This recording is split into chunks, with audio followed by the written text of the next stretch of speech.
Hello and welcome to the Morning Skate Podcast. I am Matt Moody, joined by DJ Mitchell, here to talk about the Tuesday, February 20th NHL Daily Fantasy Slate. DJ, we've made it. The NBA All-Star break is almost over, and we have the big kahuna in front of us on Tuesday night. Are you ready for a $200,000 to first place contest and a $50,000 to first place? Smaller contest if you're not in the 555. Yeah, I mean, I guess, I'll be as ready as I'll ever be. Let's get after it. I mean, I've been saving up all my DFS luck for this slate, and it's all going to come together. The betting's getting back on track. I mean, Monday a bit of a blip in the radar. Although I tweeted out 3 times, I think today, that it was Sunday on Monday, because it was President's Day and I didn't work, so I still am like out of it that it's even going to be Tuesday tomorrow. But yeah, I think I'm ready to take a slate. I think I'm ready to win one. Why Yeah, not? I'm not busy. I thought I was going to win one here on Monday. It's not over yet. Calvin DeHaan could go for a hat trick still. But this Minnesota one thing was, absolutely incredible. Yeah. It not really worth much diving into. I will have a write-up of the slate though on my newsletter in review. I also had a write-up pre-slate for the Monday slate. It was a very interesting and just chaotic slate given the start times and how different everything was. So hopefully the people enjoyed that. I was stunned to see how many Twitter clicks I got from it. So thank you to everyone who checked that out. So yeah, it was obviously worth the effort when you finish top 10 in a 1,300 person contest, but unfortunately didn't quite have it to get to the top. About 30 points shy still, which is pretty crazy to think about when Minnesota one goes for. They went for 120, I think, combined. And I had Wyatt Johnson and Thomas Harley, who each mega smashed for their salaries. But, just one of those slates where if you didn't play Zuccarello with Minnesota one, that's what beat me. So it happens. 4 hat tricks: Monahan, Eriksson Ek, JT Miller, and Kaprizov. Kaprizov too. Yeah, okay. It was probably there's a wild thing, right? Yeah, okay. Yeah, insane slate. Really was pretty wild. Yeah. I went incorrectly. I did actually look at Minnesota one at one point. I just ended up not getting off of it, and that was definitely. It got there. I that game just kind of made me angry, so I ended up just fading it. You can almost see. Pull that over if you want. Yeah, you can almost see that. Let's see the whatever this. You can almost see where I wrote up the slate. You can see my newsletter here, the screen share, whatnot. And then at the very end, my slate thoughts. I wrote a few bullets, and then the very last one, min 1 ? And I think it was just sticking with me. I just played Winnipeg against this Vancouver team in the exact same situation where they put their 3 best players together and mega smash Vancouver. I never would have expected this to come, but it was really cool to actually have stuff work out, which didn't work out in a huge way, obviously, with probably going to wind up 7 or 10xing. But in any case, it's nice to have something go your way for once in a season that's felt like it's not been very good. Well, I know it's not been very good, and it's felt pretty awful. So we do have 8 games though. I don't want to keep delaying things. So let's get to talking about these 8 games. There is a $25 satellite or qualifier in the lobby. So if you're one of those people that has been collecting those tickets, this is probably your only chance to use them. I'm guessing they have had tickets at the $1 and $2 buy-ins for this. So just make sure you don't miss that contest because it'll likely fail.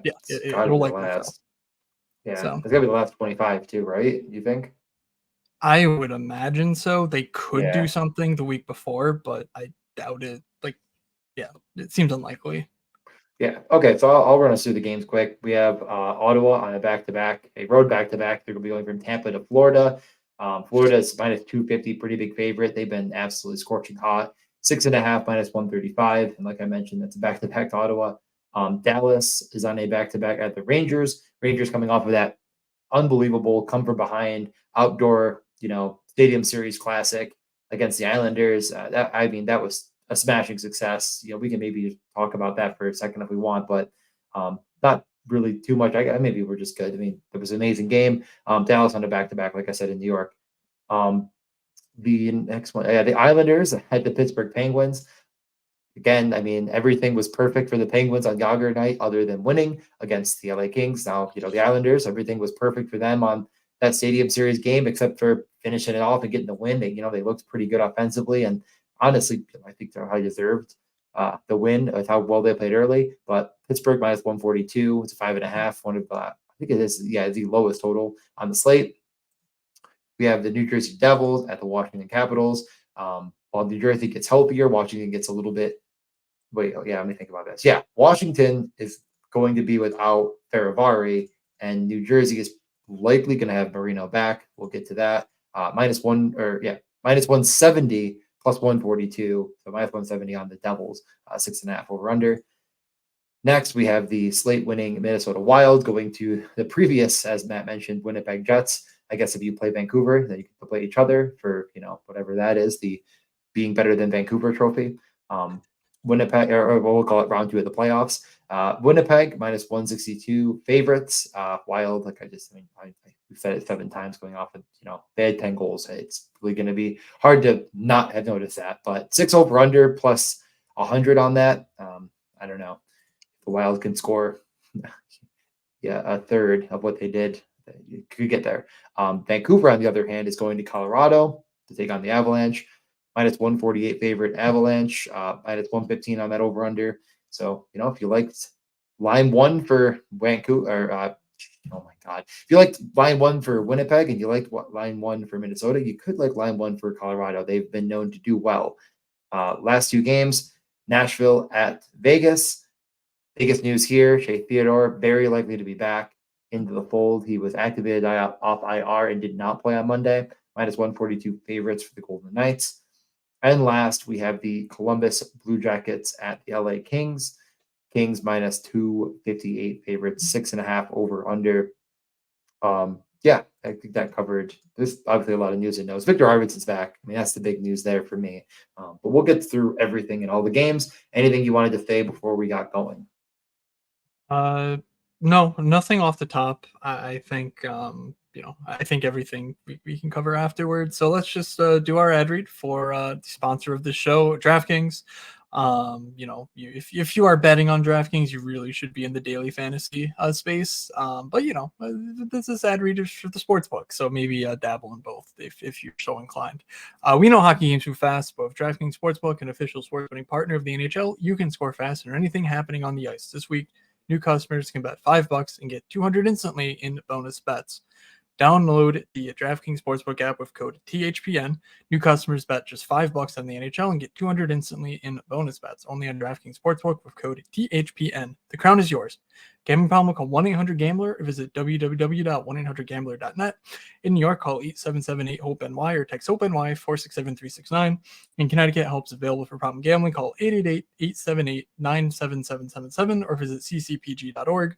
Please play responsibly on behalf of Boot Hill Casino and Resort in Kansas. 21 plus, age varies by jurisdiction. Void in Ontario. See dkng.com/hockey for eligibility and deposit restrictions, terms, and responsible gaming resources. NHL and the NHL Shield are registered trademarks of the National Hockey League. Okay, so yes, DraftKings is sponsoring this show. We are talking about literally the largest daily fantasy contest I think that has ever been contested in the NHL lobby. I do not believe the live finals have had 200,000 to first place with $1 million total prize pool. It will have $1 million total this year. So technically, the upcoming also is the tied largest, but this is the largest, I believe, in the history. So, it's kind of cool. We're a part of history, DJ. But that does change strategy a little bit, especially for the higher level, higher dollar players. We're used to, having a max of like 300 people, 300 entries we're competing against for these top prizes. Like this is literally, 5 times that size.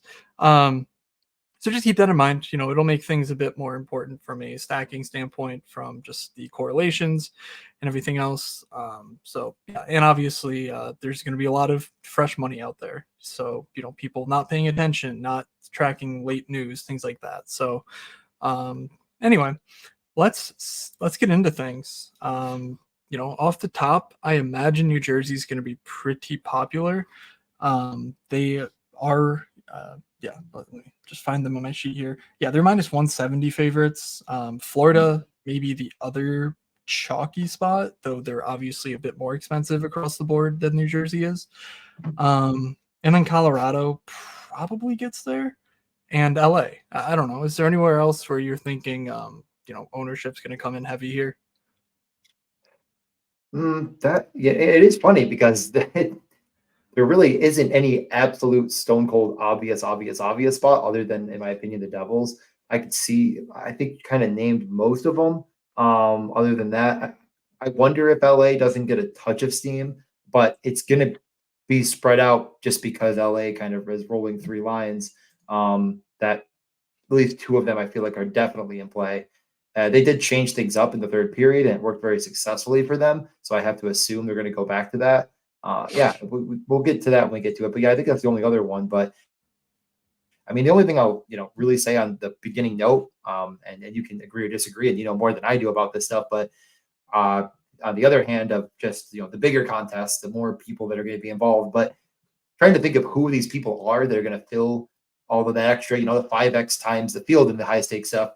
And the majority of them are probably people coming in from other sports, whether they just, they always basically put in the same amount every night and they're just like, whatever, I'll go to my favorite optimizer and I'll click submit and I'll make a couple tweaks and I'll send it right in. So does that change anything for you, just knowing that the field you're in a 5-5-5 like that is probably going to be much more tethered to their optimizers, or is that something you're going like, again, if you have these optimizers and you're using them, are you maybe getting away from them as leverage a bit more? Yeah, generally speaking, I'm not usually building lineups in a way that's going to really overlap with the optimizer bro portion of the population. So I just kind of let them have their space, and if they want to rotate in, the fourth line of the Florida Panthers, by all means, go right on ahead. Like that's the sort of stuff that we tend to get more of, especially in like it's a $20 contest for 50K to first, but like those types of lineups, I'll just never really be playing. I think I am more likely to build 4 or 5 man type lineups.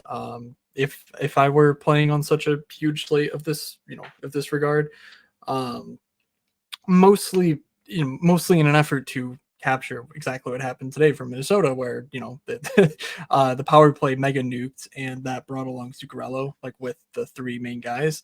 So things like that are certainly things I'm thinking about, but I don't really think I'm changing much besides potentially maybe overreacting to later news. Things that the projection systems optimizers aren't capturing properly. Like if they're projecting Shea Theodore to not play up until like 6 o'clock, then I'll probably just play Shea Theodore, if I wasn't going to already, because most of the field is going to set it and quote unquote forget it unless a guy gets ruled out of their lineup, like not really building in like late swaps and other sort of strategy components like that. So yeah, I guess all that to say, not a ton is changing for me, but it does make this slate very important, because obviously a good night here could frame your entire season in a way that a random Wednesday night or even a random Thursday night really can't, given the size of the top prizes here. So let's start things off with Ottawa and Florida.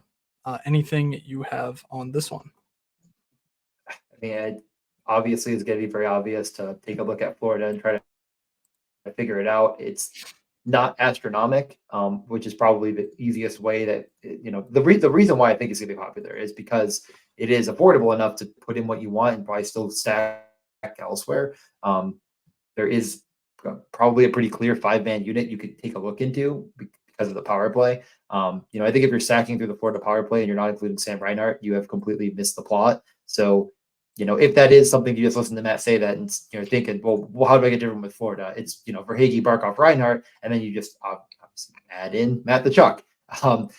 It was Montour still on the top unit. We didn't have Ekblad last game for Florida.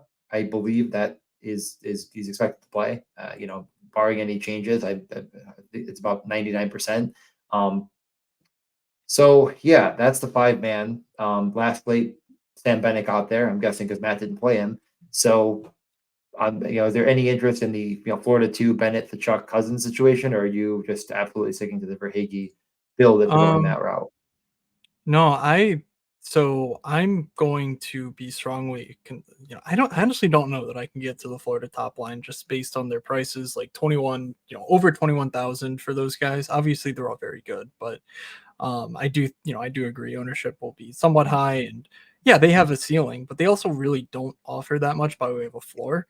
And what you get by stacking other lines is just some desperately needed value, in my opinion, to attack elsewhere on the slate where, I have a lot of interest in other places. And so first on the list, obviously, is Matthew Tkachuk. He's been incredible, the engine that really makes his team go. But he is paired with Sam Bennett. Sure, whatever. If you want to play Sam Bennett, go ahead. I'm a little bit like, yeah, maybe not. But Nick Cousins remains at 2,500, and I understand Nick Cousins isn't playing, nearly enough to be like in play as a one-off type play. But pretty much whenever Nick Cousins is on the ice, Matthew Tkachuk is also on the ice. And for 2,500, I mean, you're not asking for a ton. And Cousins is getting pucks on goal. He's capable of putting up a decent night. And I think he has upside in a way that not a lot of punts do. So getting that obvious correlation to Tkachuk, when Tkachuk is likely to be paired with like Barkov, Montour type power play stacks, I think that's a really interesting way. And then even further down the board, I'm reading the practice report where Paul Maurice is just gushing about Evan Rodriguez and Anton Lundell and Luosterainen.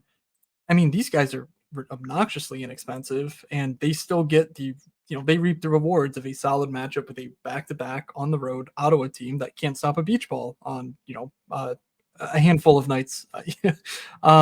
So I think across the board, I'm interested in Florida, and because the field is likely to make its way to an expensive Barkov line, I think I'm more interested in sort of playing with some of the punts down in the second and third lines, with Matthew Tkachuk obviously standing out as well from a projection standpoint. Yeah, and of course it's the Chuck Bowl. So I mean, you get the added narrative built in of him playing against his brother. Yeah, I mean, I think it's Florida probably or bust here. I continue to not want to bet or stack or do anything against Florida. I actually convinced myself not to take Kucherov for shots, which did hit last late, but they won 9-2. So at some point they just, I mean, and he had like one shot going into the third. So at some point I think they just called off the dogs entirely. I get it for sure. And then because of that 9-goal output, maybe some people will be more inclined. They might pop a touch more for whatever reason.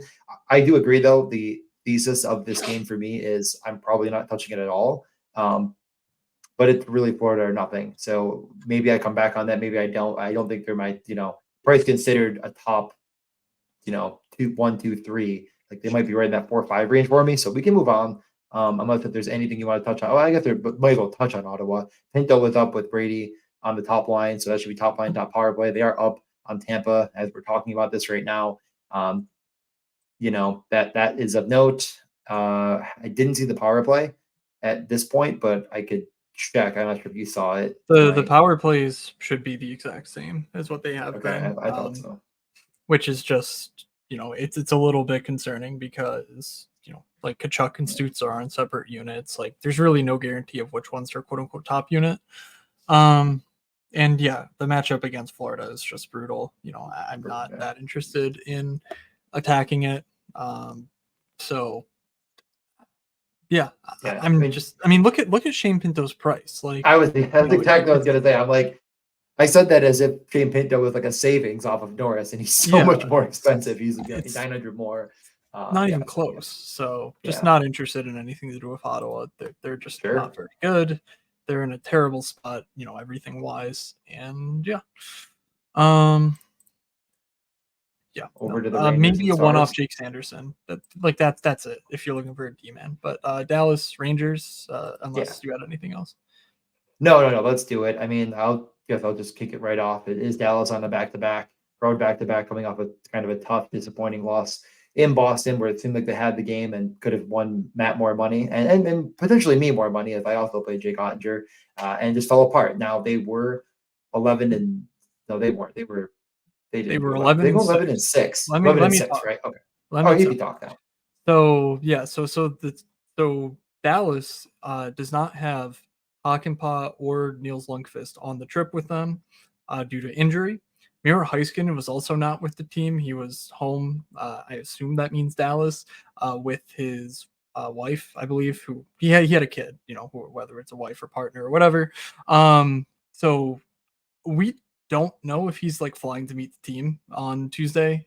We didn't get any word post game of like, how long we should expect them to be out.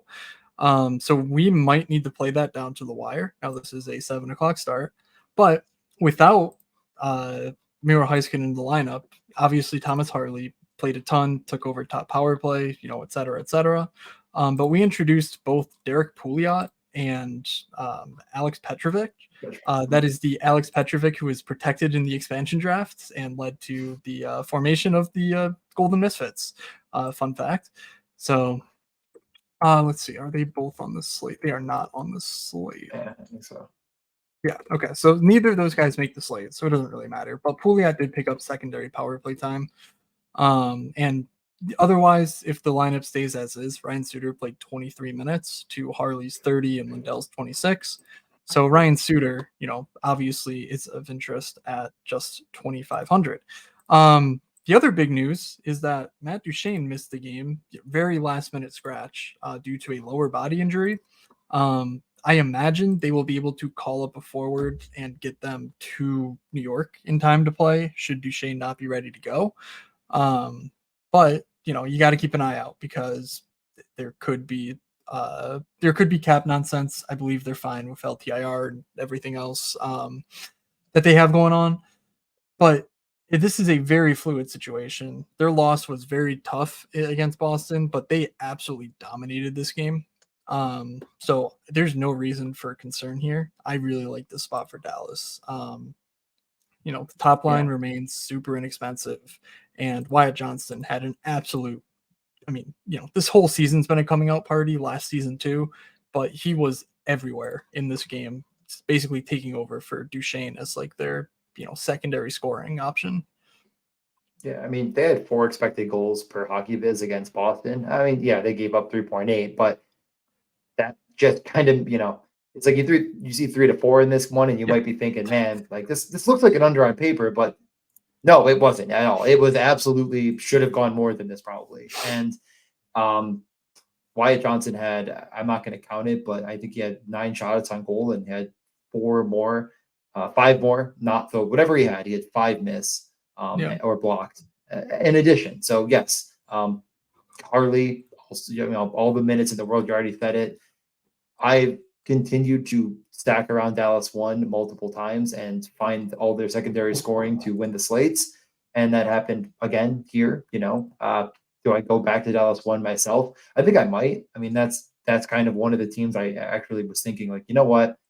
Screw it. Like, if this is the point where enough people, number 1, are afraid of the Rangers for bad reasons. Number 2, afraid of Dallas 1, just kind of looking through the game logs or whatever, and the fact that they really haven't had any, smash nights in recent memory. Will the optimizers pick up on this? I don't think so. And it's cheap enough, but expensive enough. It's too cheap, but it's expensive enough. That's probably the right way to put it. To A, knock it chalky, but B, still hope you get another prime stack in. So there are some stipulations to this, of course, and a lot of things that could change. And I'll keep an eye on it. I don't think Miro coming back hurts it. I think that helps. It might make it a little bit trickier to say, first off, you're going to play the dad bump Miro Heiskanen versus Thomas Harley, etc. But I still think I'm on Dallas 1 here. Yeah, if I had to guess, I would say that Heiskanen doesn't play in this one because they're off until Friday after Tuesday night. So like that would make the most sense to me. But like I said, you got to keep an eye on it. And just I was pulling up over the last 10 games, the players with the most shots plus blocks per game over that stretch. Jack Hughes, McKinnon, of course, they're not even in the same conversation. But we get Kel McCarr, Zach Werenski, Noah Dobson, Thomas Harley. That is some elite company to keep. Thomas Harley is just 5,000 here. There's absolutely no reason to not consider Thomas Harley. And I think you just jam him. On the Rangers side, they really blended their lines late in the game. Now they iced a fourth line that basically didn't play, so like that's Yep. part of it. But we do not really have much confidence in how they're going to deploy their top six forwards. They had Jimmy VC up there, that did not last. He got some shifts with them, but it really was a revolving door. So hopefully we get a morning skate to iron those issues out. But most importantly, the power play should remain the same with Trocheck, Zibanejad, Panarin, Fox, and Kreider.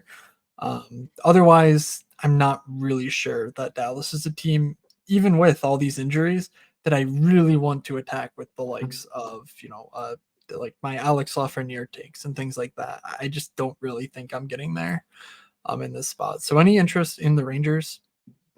No, the thing is after watching that Rangers win, I made a little tweet about how they really do have a nit factor to them, and I believe that they are a team that could be a force in the playoffs or whatnot. But then I kind of look through this team and kind of look through what happened again, and I'm like, they just have 5 forwards and everyone else kind of sucks. Are they actually maybe going to miss Blake Wheeler, who I could not have been lower on, just because what that does to the roster? Like, he was bad. I had absolutely no interest in him being good. I never want to see a player get injured. And, I have nothing against the guy. I'm sure he's a good guy. So it sucks to see. But Oh, we boy, know he's awesome.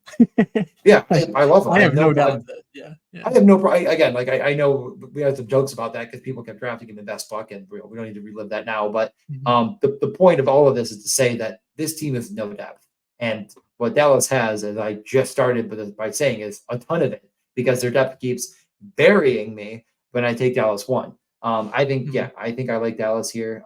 You could definitely even bet it. They're plus 120. I don't know if that line's going to go up or down. I assume if Miro's still out, it might get better, so I might wait. But yeah, I think this is a spot that not many people are going to pick up on, which is why I'm ultra interested in it. Yeah, and you mentioned the depth for Dallas and the lack of depth for the Rangers. Maybe this is further evidence, where I'm showing when you sort the slate by expected fantasy points per dollar, just based on salary.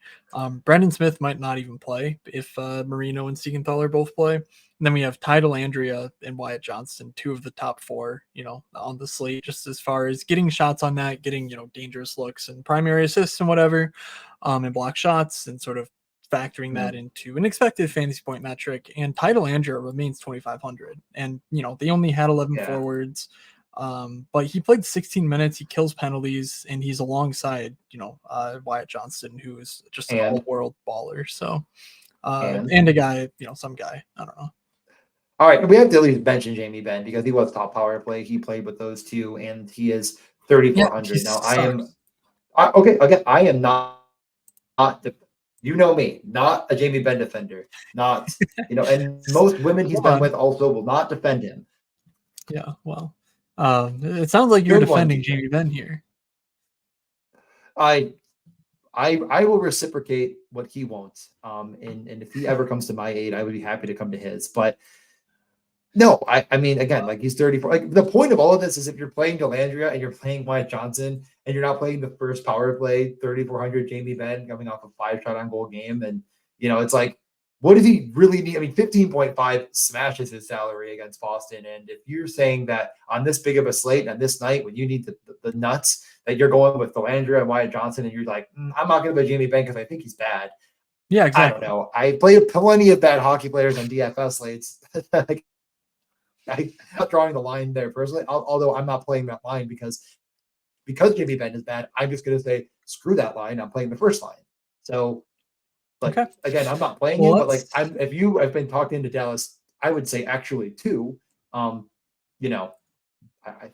say go for it. But we can move on. All right. Over to Pittsburgh hosting the Islanders. Same deal with the Rangers. We didn't get a practice from the Islanders. Obviously, they were on the losing end of that game, so everything could change. I don't know. News-wise, I'm not expecting anything, but, we could see weird stuff. So just stay tuned. Hopefully we get a morning skate there. This is a 5.5 total. Pittsburgh's a slight favorite, minus 142. So not anything really to be too excited about. This is one of those 5.5s where I look at it and I'm like, yep, both the teams in the bottom half of the expected goals. They're really gross on paper. Okay, maybe some values. And on the Pittsburgh side, we do have some of those offered up to us. So, DJ, do you have Pittsburgh stuff up, or do you want me to just keep going? Go with the line. Give me the Lions first because you said All they right, changed. so Pittsburgh is keeping their top line of, I guess Pittsburgh is rolling out a top line without Jake Gensel of Sidney Crosby, Brian Russ, and Ricard Raquel. And then they flipped around, I guess, most everything in there, like middle six. Jesse Puljujarvi went from either last game or 2 games ago playing alongside Evgeny Malkin to being a healthy scratch. In his place, though, is Drew O'Connor and Matthew Phillips. That is the Washington, waiver claim from Pittsburgh. Was on Calgary for a while. Their AHL like super stud who led the AHL in scoring like every year and never got a look and whatever else. But he is playing with Evgeny Malkin. And then we have Riley Smith, Lars Eller, and Valtteri Puustinen, old friend of November or so. What's most interesting is that their power play units also got a little bit of a tweak with Sidney Crosby, Lars Eller. Basically Pittsburgh won Lars Eller and Erik Karlsson, and then Malkin, Letang unit having Jeff Carter, Matthew Phillips, and Riley Smith. So Matthew Phillips is he's 2,500. Evgeny Malkin is, it's about as cheap as we'll ever see Evgeny Malkin, 5,600. Like, this guy will play 20, 22, 23 minutes in situations that require it. He's not the player that he once was, but, same thing as Ovi. The price keeps going down. Like, I don't know. I'm kind of interested in that. Matthew Phillips is obviously one of those fun players where, like, if he just got a chance, and this feels like a pretty good chance, So, I'm kind of looking forward to at least playing around with lineups that feature Matthew Phillips and maybe like Malkin or Chris Letang and seeing what I can get out of it, because this matchup's not great, but we do know that the Islanders are not impervious to defensive letdowns. Yeah, that was on full display. I totally agree with everything you're saying. I will actually also throw a line to Lars Eller.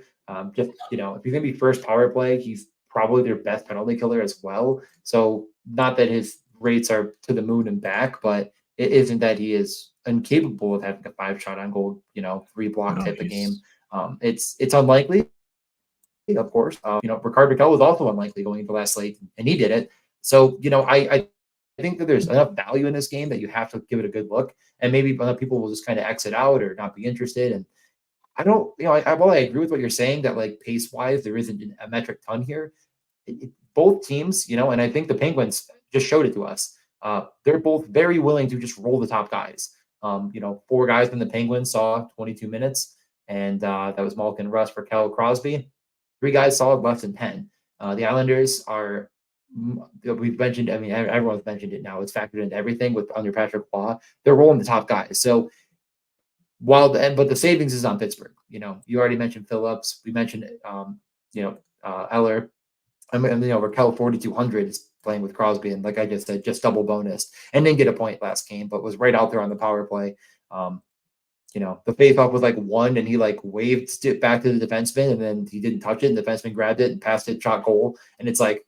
That one's flip, I feel like maybe, could have been something where it's like, oh, wait, this guy's top power play and he got a point in the top power play. Maybe people just still won't pick up on it. Double bonus guy. Yeah. Sure. You just mentioned Lars Eller, and I was poking around in some numbers, and Lars Eller is like shockingly. I guess I always had this sort of mindset of him being like a pass first playmaker type guy. And at 5-on-5, he's really, obviously historically, he's been a bit more shooty than I would have expected. Like our Alex Wenbergs are around like 8, 9, maybe 10 shot attempts per 60. And guys like, Ovechkin, Pasternak can push the range of, 22 to 25 shots per 60 at 5-on-5. And so like 15.7 on this season so far is his best of his career, but he's getting unbelievably good as far as the expected goals as well. And I was showcasing how the expected fantasy points also over the last 10 are really pointing towards him looking like a clear value. So that mixed with the roll increase, I do like that a good bit. I'm just not sure, like if Lars Eller smashes, do you want to play that with Sidney Crosby and Brian Rust and Rickard Raquel? Like probably, but crazier things have happened. Like you said, he is a relied upon penalty killer and whatnot as well. So certainly a lot of paths to success for Lars Eller as well. Anything else in this game that you want to talk about? I mean, we at least the Islanders are in it in the game as well, and we don't know what the lineup's going to be, but it's it's going to be centered around Horvat, Barzal, and Nelson. For them, they're expensive. Mm-hmm. It's not so expensive that I think it's completely incorrect to say that you're getting completely away from the fields, who I just do not think will be on the Islanders at all here, and giving them a run. But it's totally just a leverage type of play. It's not wrong. I don't think it's inherently awful, but it's, there's a lot of money to be won, and it's not the spot I think I'm going to put my dollars personally. But I mean, look at the chart here in front of us, and you see 4 orange players popping up. Dobson, Barzal, Kyle Palmieri just continues to be a guy that has peak upside. Just kind of feels like a guy that every few games, as I mentioned. How did that work in the outdoor game, fucker? You didn't show up. Did you play him? Yeah, I did. I finally played him. And got ask Matt if he's playing Kyle Palmieri. No, I said it last time we talked about him. It's like every 4th slate. This is the fourth slate since he smashed last. Let me look. Nope, it'd be the 3rd slate. Okay, unfortunately for us, we're 1 early on that. Yeah, so we're resting another day for Kyle Palmieri night. But this is when he gets like a 10 or an 11, an assist, 4 shots. You're like, ooh, that wasn't bad. And then the next one, 35. So yeah, we're gonna wait 1 more. The main issue I have is that we're betting into a team that's going to have like a 2.5 implied team total. And trust me, I love to look at Vegas in the face and kick dirt in their face and spit on them and whatever else. But I just don't really think there's any reason to, I know better on that team total. And so we're paying, not bargain bin prices on guys like Noah Dobson and Matthew Barzal. And so that's the main reason. I'm just like, yeah, just give me away from here. There's really no values to speak of. Even old friends, Ryan Pulock and Mike Riley, they're 35 and 4,200, both manning the second power play unit. Like Pulock is just, 4 shots, 6 blocks in that outdoor game. Like that's awesome. The minutes are safe with him, but 4,200, I don't know. You're probably just in a dead zone where it's like get up to a good power play defenseman or just punt it. So let's keep things going over to New Jersey and Washington. You covered it pretty nicely. New Jersey's basically rounding into perfect health. Guys returning. Siegenthaler should be back in the lineup. John Marino missed practice, but he should play based on what the coach is saying. And Washington is losing one of their big guns in Siegenthaler. No, wait, I had that right. No, yeah. Siegenthaler used to be on Washington. Yes, they're the same dude. They're the same dude. So they're pretty much the same dude. That's a good point. But anyway, in that game when he got hurt, John Carlson picked up a ton of the slack, as did Nick Jensen does to a smaller extent. But really, that's just, hey, Washington's getting worse defensively. So that's really what that news does for me. But any interest in the Devils here? I'm gonna guess yes. Yeah. The answer is yes. Man, I guess the for starters, I think the question on the board here is, let's say you are going all in on the Devils. Does all this healthy defense coming back give you any pause to what looks like a bit of a Luke Hughes renaissance, as his shot rates have come way up over the past little while? I'm trying to pull it, but last game was the outdoor Flyers game. I'm not sure what he really did there. I watched the entire game, but I didn't really notice him shooting it, I guess, a ton. But his numbers going into that game were looking real ripe. He had 25 minutes in that game, but again, we're going to probably get some other guys back. So is that making you nervous on 7,300 Luke Hughes? 3,700. Holy crap, 3,700. Yeah. What I was saying about Luke Hughes was that, like, that there was something there. Like, you could obviously tell something was brewing, but he needed, he needed his brother with him, because his brother sort of takes the lid off as far as the offensive upside that this team has. And so I don't really think that playing with Colin Miller like insulates his minutes the way that, say, playing with like John Marino would insulate his minutes. And so if Marino comes back into the lineup and doesn't replace Brendan Smith but replaces Colin Miller, I think then I'm actually really interested in Luke Hughes, even as a one-off. But if it's going to be like Hughes, Miller, and then Marino's like on a one pair, and Siegenthaler's on the other, like, I kind of can see a script, especially in this type of a game where they're just going defensive, especially toward the second half of the game, and that his minutes get cut down to like 15, 16. So that's the main thing that I'm worried about, is who his partner is. If it's Colin Miller, like, yeah, I like Colin Miller, but he's not going to be insulated minutes wise. And so then you're really only talking stack only with like a power play stack. So we'll keep an eye on it. We'll update you in the Discord as needed. But yeah, Luke Hughes is certainly a phenomenal talent with a really good role and a really good matchup here against the Capitals. Pick one. New Jersey 1, which I'll call the Heischer, Bratt, Palat line, or New Jersey 2, the Hughes, Toffoli, Howla line. The Hughes to Foley, Howla. Okay. I could be convinced, but yeah, I mean, you Hughes can to see Foley, Luke Hughes is kind of where I'm looking. You can see basically the main four dudes, Hughes, Bratt, Heischer, Toffoli. Over the last 10, Jack Hughes hasn't played in all of those, but basically in the ballpark, the same ballpark of one another. So I don't really think there's a wrong choice here. Nico Heischer's really turned it up recently, however, so maybe you go with, Nico and Bratt.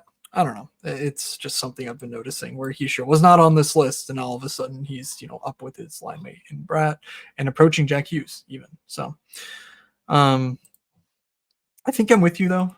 On just generally speaking, I will try to get access to Jack Hughes. It's a little annoying that he's not a center. Just looking at the slate, I feel like there's more wings that I'm interested in, as is the case on most slates. But whatever. Okay. Yeah, and then that is the top power play. Yeah, I was gonna say that's the top power play right there, plus Luke Hughes. Yeah. So if you're looking at the 5-man, I mean, it's obviously getting pretty expensive, but it's doable. No, I mean, I'm not playing Washington here. I guess we should at least mention they're playing. They're going to be in this on the other side of this matchup. It's a no from me, dog. But anything you want to? I mean, Ovi is still being 6,300. I don't know. Anything else? He finally didn't score. He's broken. Just I think it was the second longest goal streak of his. Can it possibly be right that his I have no idea. That's a good question. Definitely not. That is definitely not right. But in any case, he broke a 6-game goal streak, and no, I'm sad. But he had a point still. He still looks good. He still is. Actually, he fell off of the expected fantasy point list. How sad. So I don't know. Yeah, I'm not playing Washington here. Even John Carlson, like, I'm just not doing it. I think there's other $2,500 options I like better than Sonny Milano, who's playing with Max Pacioretty at 5-on-5. So, like, I could be talked into someone playing Milano and me saying it's not a terrible play, but I just think there's other places I'll go instead. But Sonny Milano did score in his reintroduction to a lineup in Montreal. So let's move over to Minnesota. Okay, yeah. Not a both these teams coming off there's a back-to-back for both of them. Minnesota coming off the 10-goal game, Winnipeg coming off a disappointing loss to whoever they played. We're blanking on all of a sudden. Who did they lose to? Winnipeg lost today to Calgary. Yeah, they got up early and that Monahan had a hat trick. A revenge narrative hat trick, really, and then just they lost anyways. It is an expensive game. Minnesota 1 is coming, 120 point output with a 52 from Joel Eriksson Ek. I don't think it'll be very popular though. Like we said, it's not a very high team total for either of them. I don't think it's tough. This is a tough one because it's so hard to beat about Minnesota after that game. It's very obvious where to go though. I just don't think I'm going to be mixing in myself. I still respect Winnipeg defensively, even though they can be a bit porous. But as we see, not the highest expected goals, not the highest paced game in the Yeah. world. So yeah, I'm going to probably put this one to the side. Yeah, I will say this I have not run like today's games through, and it takes 10 game samples, so like, there's probably going to be some upward movement, but generally speaking, I mean, this game, especially the Minnesota Vancouver one, I mean, there were a combined 6 expected goals. Like it wasn't, it wasn't anything crazy. Like we talked about the Dallas Boston game. I think there were like a full 1.5 or 2 more expected goals in that one. It was just, everything they shot went in for a stretch, and Vancouver does this offensively all the time, so there's really no surprise there. So yeah, I think this is a clear, just like, usually like the field is better at not chasing the points and like, oh well, they smashed last time, let's check those game logs and jam. But usually chasing points is not chasing 60 bombs.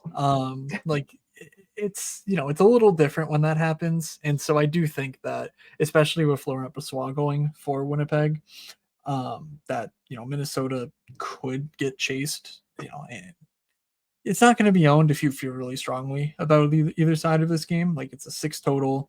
Um, but I don't know. Fleury's played a lot better than Gustafsson as well, who was Minnesota's goalie in this one. And given the expected goals look dismal, I'm probably just staying away from this one. So as far as news goes, I would be surprised if Winnipeg didn't toggle something. Monahan did score a hat trick, but that was partially power play driven. So we'll see though. There's really no way to know before lock what they're going to do. And then for Minnesota, it's basically, I mean, is there anybody outside of the top line you would even be remotely interested in? Because for me, that answer is no. Yeah, the answer is no. I mean, I get the Zuccarello, but that was entirely power play driven. Yeah, just a no from me all around. Okay. Yeah, the punts defensively, I think, are in play. We have Nate Schmidt, Zach Bogosian, each of those guys getting, ample minutes for their below 3K price tags. I don't really understand why they're still this cheap, but like this is clearly a game you can go to for some relief salary wise. Like it's not great by any stretch, but they're guys who can get you double digits 10% of the time, which is really, I think, all you can hope for when you're just punting off D. So yeah. Yeah. I mean, I don't know. I'm not all that interested in Winnipeg. I think it's like, it's just obvious again. Like I'm just going all the way in on Kyle Connor. I think he's the only. I mean, and that's coming off a game where we just saw a hat trick from Sean Monahan, who I do think improves their power play. But like he's the game breaker. It's Velarde's under 5K and that Mark Trifley's 6,300. It's affordable enough that like you could at least call it crazy, but it kind of feels like you're just playing very, very slightly better New York Islanders and a game that's also very bad, in my opinion, outside of, again, a one-game sample size. Sure. You're probably not going to do it, but again, I think that it's at least mentionable. That's the only way I'd go on it, but I'm good to move on to a game that I am interested in if you're ready. Yes, we agree. So take me over to Vancouver, Colorado. I mean, it's Colorado here for me. We'll talk on Vancouver, but I do think that this is I just keep thinking, like, is this a spot that's going to get overlooked? Is this a spot that people might talk themselves out of, with it being very difficult to afford some of the stacks we mentioned being, I mean, like the Devils, I think Dallas could get a touch of ownership. We haven't talked about LA yet. Florida, of course, it's kind of like you get down the list and you realize, how are people paying for Nate McKinnon at 10K? How are people going to put Rico Rantanen in at 8,300? How are people going to get in Kale McCarr at 8,200? I personally could, pretty easily leave off Jonathan Drouin, but at 4K, it's fine. He can get a 6.5 for you, and you could lose a Slate if you want. That's okay. So yeah, I'm really interested in this 3-man. There's a ton of savings we've already mentioned, a ton of options that are really good options that are punts. that I think it's doable here. It's Vancouver on a back-to-back. It's not entirely driven off the fact that Vancouver's been bad defensively and just getting absolutely demolished by top lines, but it's certainly, you know, it goes into this. But I think more than anything, I'm not sure you're going to find a better three-man stack on this slate as far as volume is concerned. Kale McCarr has been absolutely unbelievable. The shot volume has been to the moon. I mean, he is really quite on another planet right now, and the reward has not been there. I mean, he hasn't had a point in 5 straight games, and that just is I can't. I mean, that's just unbelievable. I saw that, I couldn't believe it. Like, and I just don't think people are going to play him. And so we'll start there. You've already tagged JT Miller. I see him there. There is another side in this game. Anything you want to mention on the Colorado side first? Yeah, I'm having a hard time looking at a matchup with Vancouver and Thatcher Demko and saying, "Yep, I want to pay, 18,000 for 2 players in McKinnon Rantanen or McKinnon McCarr." Like Jonathan Jewin obviously doesn't do it for me. If he does it for you, that's great. I'm happy for you, but it's just not for me. And I'm not sure where I would want to full on punt a stack to fit in Colorado. So, like, there's really not much of a reason for me to be heavily invested in Colorado here. Like, yeah, they're good, but I don't know if they're $10,000 on this slate good. So that's my main hesitation. Like, I just don't think there's any reason to dip down to like a Colton Lehkonen wood line or anything like that either. It's not like Vancouver's like really top heavy defensively. They just play a solid structure defensively. And again, that didn't go away against Minnesota. They got lit up on the power play, which, maybe this team is just broken without Dakota Joshua and they'll never kill another penalty again, given what Winnipeg also did to them on Saturday. But I kind of think this is just 2 random fluke games, and that even though this team is, really good defensively and kind of good offensively and, just way overscoring that output, I do kind of want to go back to the Vancouver well here and maybe chase some GT Miller points. I mean, even before this game, he's been putting pucks on net. It's clear that the offense rolls through JT Miller, and 6,800 price tag is kind of offensive to the season he's having. So like even set aside the hat trick, the dude has 74 points in 57 games, averaging well over 3 shots a game. Like, or I guess over his last 10, he's averaging over 3 shots a game. Like, I'm just not sure what else we need to see for him to be like a premium pick. And you can stack him with a guy like Pia Suter, who's 3,400, if my sheet's right, who should be his line mate, and Brock Besser at just 6,500, who yes has cooled down goal scoring wise, but like people are going to be lined up and around the block potentially to play Sam Reinhart. Brock Besser is basically Sam Reinhart, but $1,000 cheaper. So, yeah, I get it. It's not a fun matchup, but we know that the underbelly of Colorado is not that good if you can just expose yourself to it. And I do think that Vancouver will find themselves in at least a position to score some goals here in this one, if not win outright. So, yeah, hey, moods on the Vancouver bandwagon. What do you know? We never thought we'd see the day, but alas, here we are.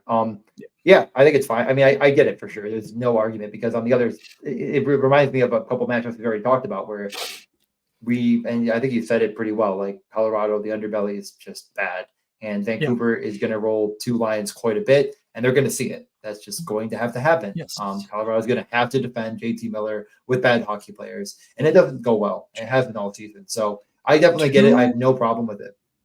Yeah. So 2 final notes from me. In the Minnesota game, Connor Garland got hurt middle of the second, left the game, did return though. But keep an eye on that, if you're somehow playing the third line. He missed like 12, 13 minutes of game time. So, there could be something there especially if it's, head related or whatever. I'm not sure what the element was. And also, Bo Byram is 3K for Colorado. And, his game logs are like, yeah, he has 6 points in 3 games. Who cares? But then you get some reading and it's like, wait a second, he's playing on his off wing or, his off side defensively.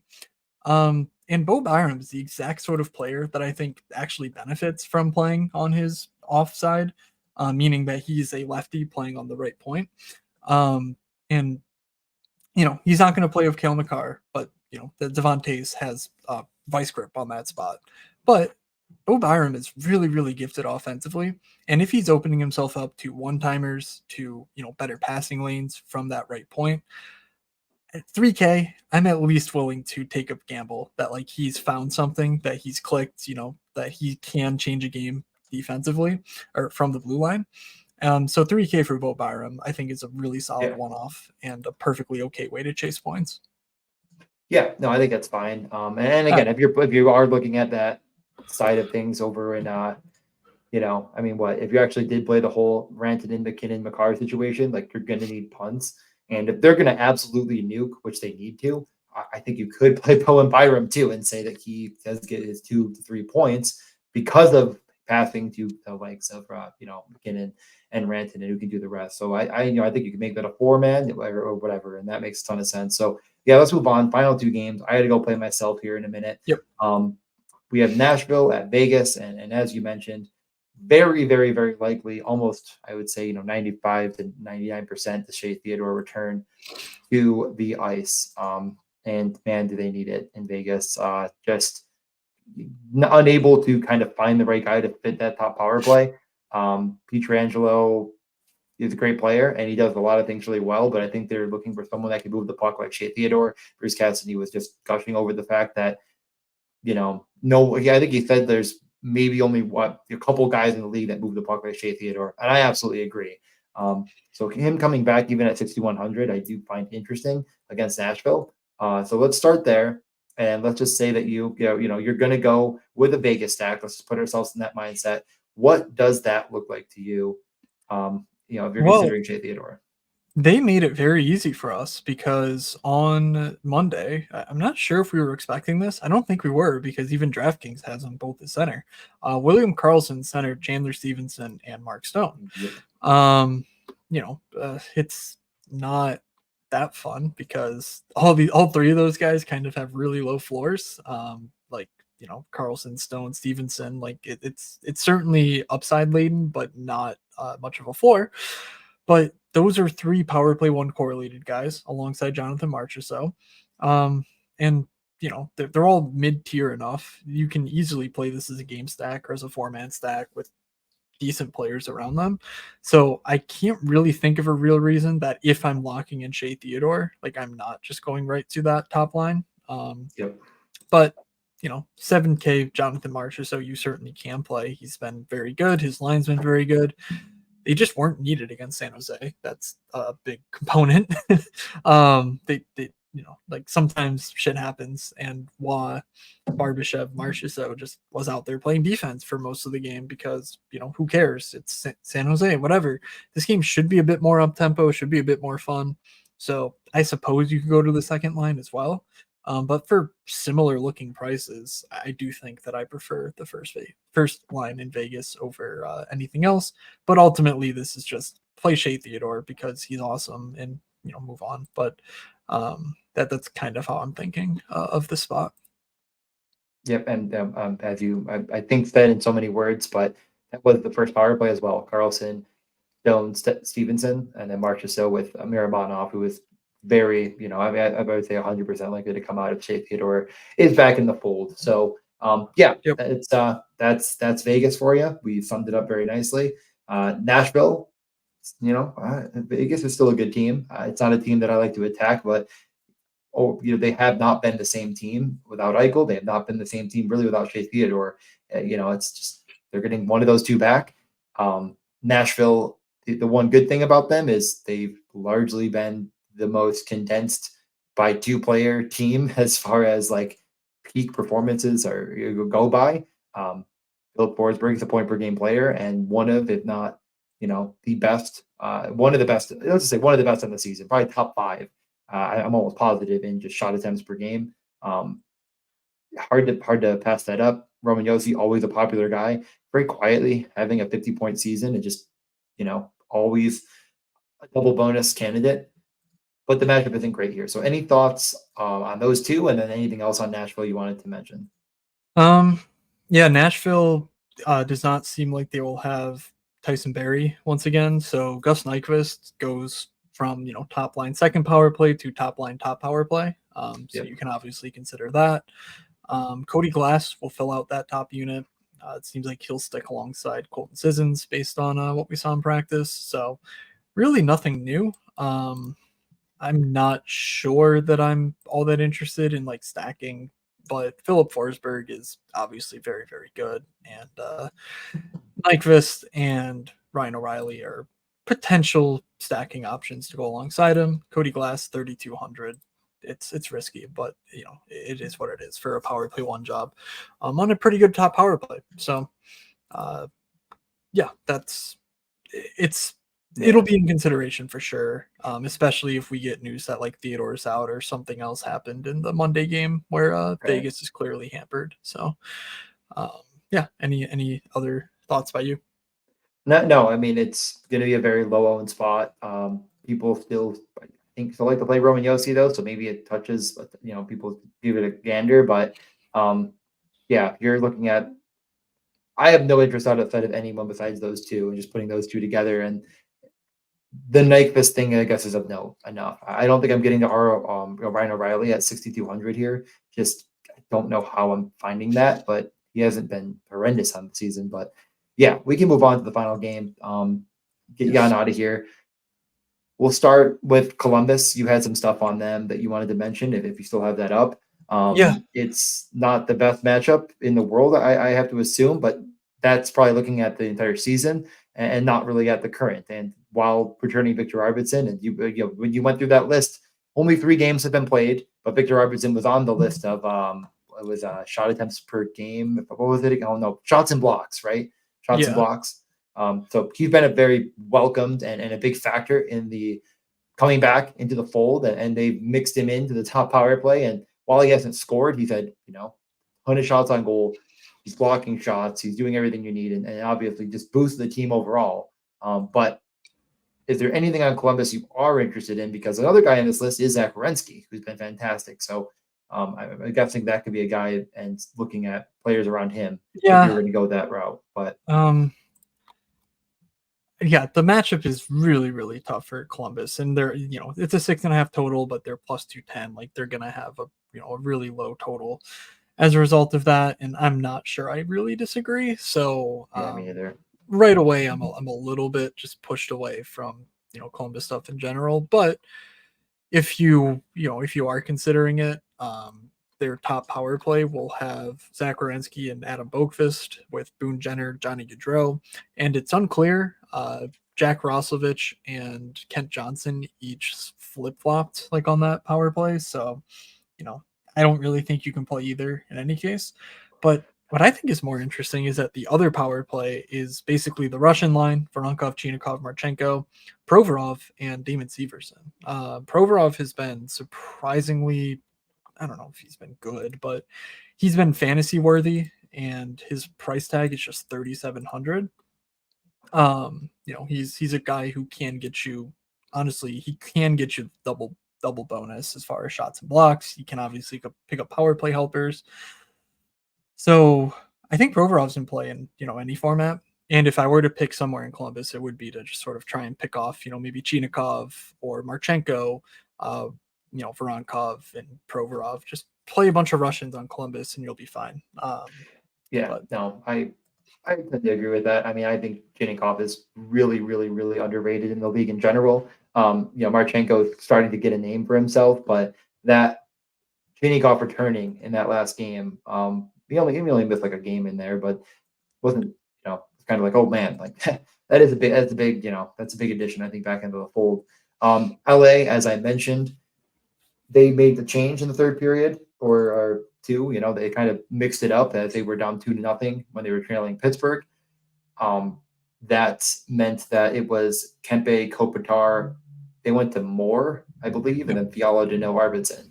Yeah, I can't imagine that's going to change because that worked. Although one of the goals was Kempe kind of coming out onto the ice for the change, and then Arvidsson fed him because those are their good players, so like Arvidsson and Kempe.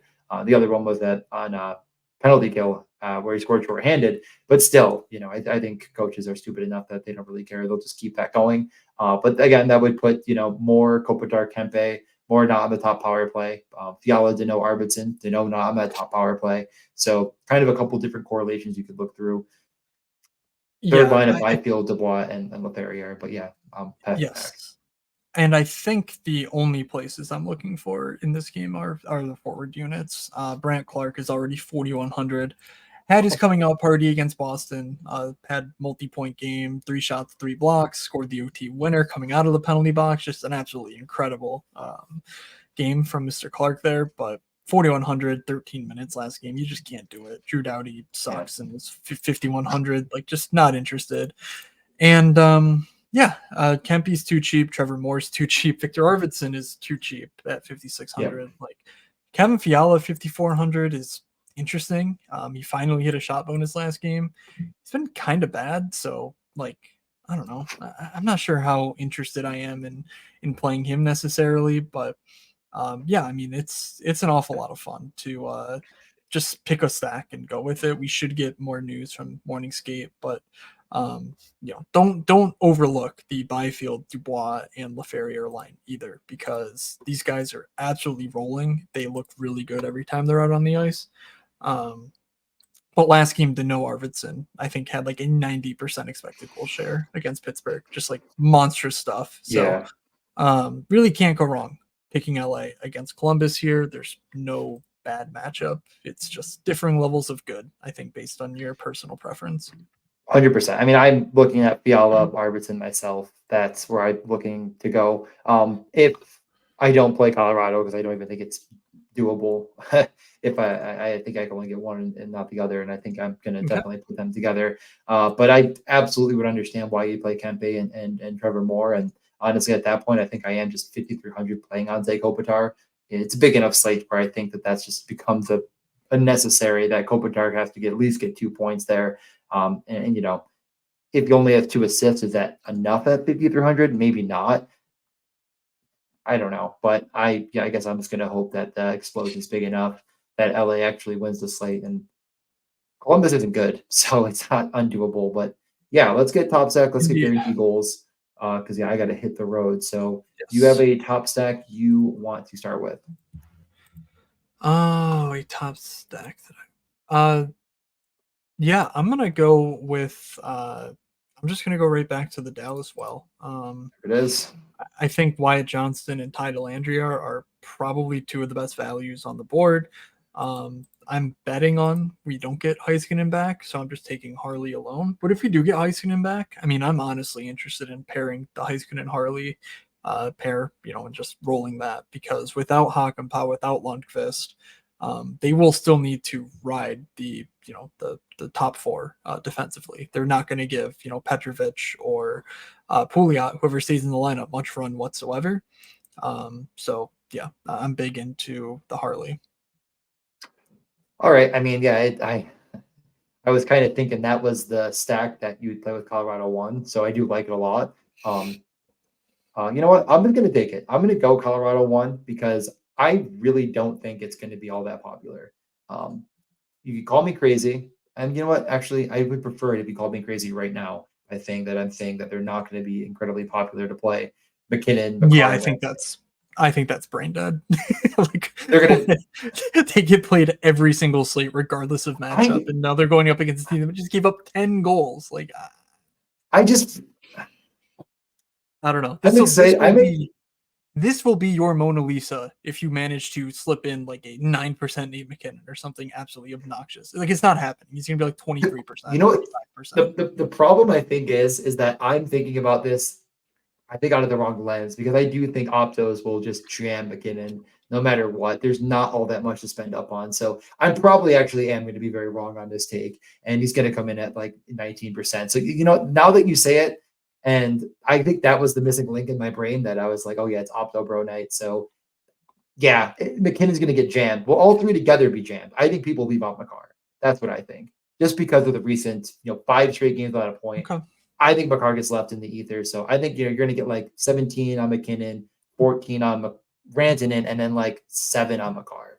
All right, we call that the alpha jam. All right, so I will go for my second one. I'll go the other side of that game. I really do feel Yes. that Vancouver's in a better spot than Colorado. We know that they got the horseshoe jammed up there. So let's go with JT Miller, Brock Besser, and Pia Suter, and just say, yep, we'll take a mid-tier stack and just beat all the Colorado donkeys into the ground when they lose 6-2 or something. You know what? I mean, at this point, I've already basically said there's only really one stack I like that you could pair with Colorado one, and you said them already. So with that being said, I'm going to pair another team with a stack that you just said that I think could work without too much of a struggle, and that would be Jack Hughes with Tyler Toffoli and Mr. Luke Hughes. So I think those three, and there's plenty of punts that could make I think that full lineup work. So you know what? But I'm going to be looking really smart when I take two premium, extremely expensive stacks. How you actually made bold takes. So yeah, thank you for allowing me to do that. I found stacks to pair with both of yours. That's the teamwork that makes a dream work. But what also is good teamwork that will also be making dreams come true and also work is our guaranteed goals. Last time I believe I think we were 2 for 2. I think yeah, I don't know. I'm gonna say we are 2 for 2 and 2. I think I'm right. I think Tage scored and Lafreniere scored and Coleman didn't. Again, that Calgary game, I don't believe, and I just erased it. But my other guy, I'm pretty sure sucked. So we're gonna say Yeah. that, and I'm not gonna Okay. double check it. Perfect. I'll go first. I will go with um, Mark Stone. Oh, it is funny because like I love that line, and then if you ask me like, all right, gun to head, which one of those three is scoring? I'd be like, oh yeah, they got to do that part. Shea Theodore, you know what I mean? It's kind of it's funny. It's Somebody like has to shoot. I love that line. God, yeah, no, that's interesting. I mean, there is no one. There's no way I wasn't going to take Victor Arvidsson. So, yeah, I'm going to take Arvidsson. I think that puts us in the same exact category, essentially. Yep.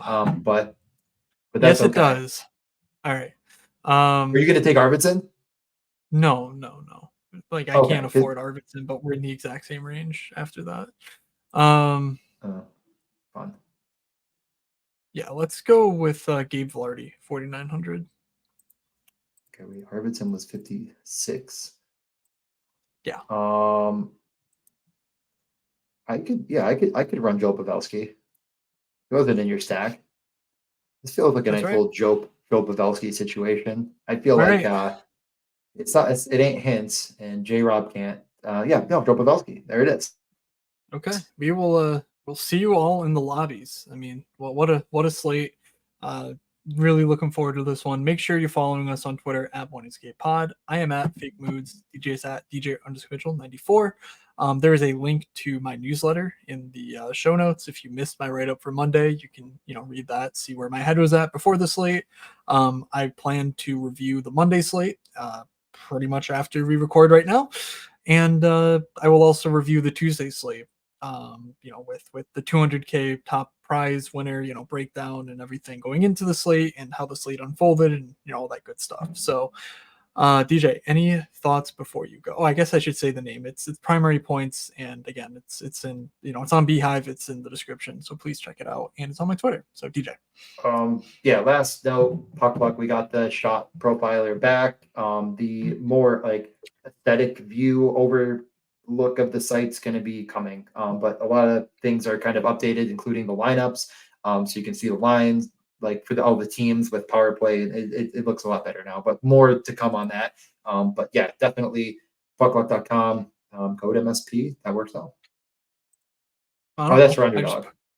I don't think the affiliate code works yet for that part of the things, but it does work for underdog. If you want to go on underdog and draft, I'll probably be there. But yeah, I gotta hit the it's only been a road. year. It's only been a year. Who cares? All right. Let's get out of here. DM one of us if you want in the Discord. I saved some people on Matt Duchene earlier, so you're welcome. If you want anything with Wyatt Johnson, just ask me. I'll give you my Venmo. And let's close things out. So from Doug, from DJ, from myself, thank you for listening. Thank you to DraftKings for sponsoring the show. I almost screwed that up. And yeah, from Doug, from DJ, from myself. Have a good slate, everybody, and we will see ya.